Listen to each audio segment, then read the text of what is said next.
สบายดีน้องมื้อนี้ตัวนี้ชิมีคอลลาเจนดีๆมาแนะนำให้ทุกคนได้ไปลองกินกันแบบว่าตัวนี้ฮันเลิศเลยตัวท็อปของเพื่อนเลยเนาะนั่นก็คือนี่เลยคอลลาเจนเอ็กซ์เพรสนาโนเปปไทด์เนาะบางคนก็อาจจะเห็นไปคร่าวๆได้แล้วเพราะว่าตัวนี้ฮันเปิดตัวไปเลยเนี่ยนึง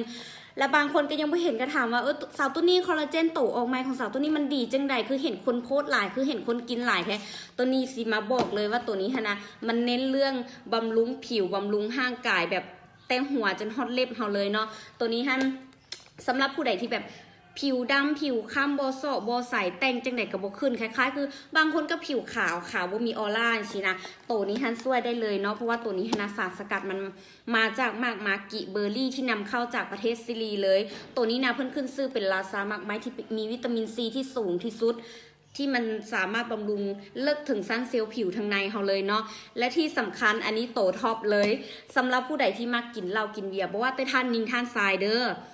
สำหรับท่านใดที่มากินเหล้ากินเบียร์นะเมาค้างตื่นมาแน่นอนนะเมาค้างโซมมือสภาพมันบอกโตนี้นะบอกเลยโตนี้มันดึงท่านลงจากเมาค้างได้ดีเลยเนาะคือตัวนี้มันดีจังไหนคือมันช่วยขับล้างสารพิษออกจากร่างกายนอกนั้นมันยังบำรุงแบบตับไตเส้นผมเฮาน้ำสำหรับผู้หญิงเนาะตัวนี้เองอันนี้จากตัวนี้เองหรือว่าเห็นหลายๆคนเนาะแบบเวลากินเบียร์กินเหล้ามาตื่นมาแบบเมาค้างในแบบนี้หน้าโซมแบบมือชีวิตชีวา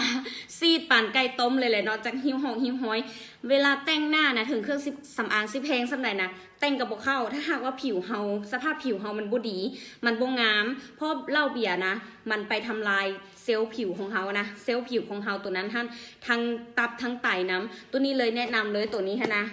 เอาไปกินเลยดีขึ้นเลยเพราะว่าหลายคนได้กินแล้วอันนี้นะ95%เลยตัวนี้นะทุกคนกินแล้วแบบต่างยอมรับแบบว่าโอเคเลย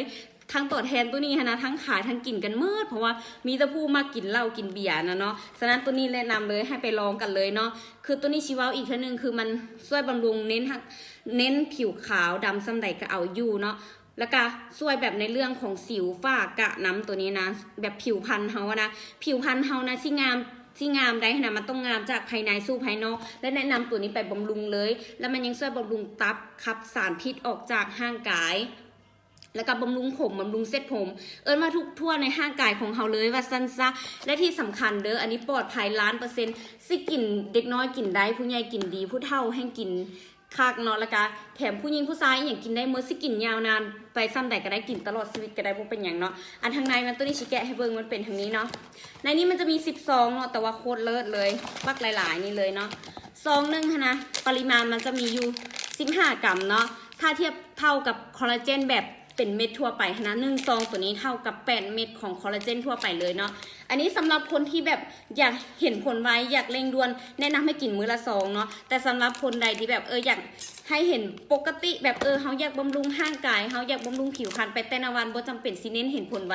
กินมื้อละครึ่งซองเนาะตัวนี้ท่านสามารถละลายในน้ำเย็นน้ำอีอย่างได้ปกติเลยแบบกินในน้ำเย็นรสชาตินี่รับประกันเลยว่าแซ่บบ่ต้องห่วงเรื่องรสชาติเลยเนาะโอ้ตัวนี้กินแล้วติดใจขนาดอันนี้นะสมมุติตัวนี้ชีลองส่งเครื่องซองให้เบิ่งเนาะความเข้มข้นของมันอันนี้ขนาดเครื่องซองได้นี่ผู้ใดสิว่า10 กล่องนึงมี10 ซองหน่อยตัวนี้บอกเลยว่าบ่น้อยเลยเด้อ10 ซองนี่ถ้าเทียบเท่ากับคอลลาเจนทั่วไปที่เป็นเม็ดเท่ากับ80 เม็ดเลย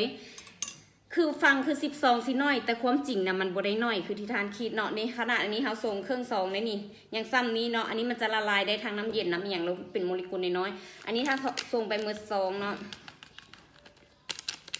อันนี้สำหรับคนที่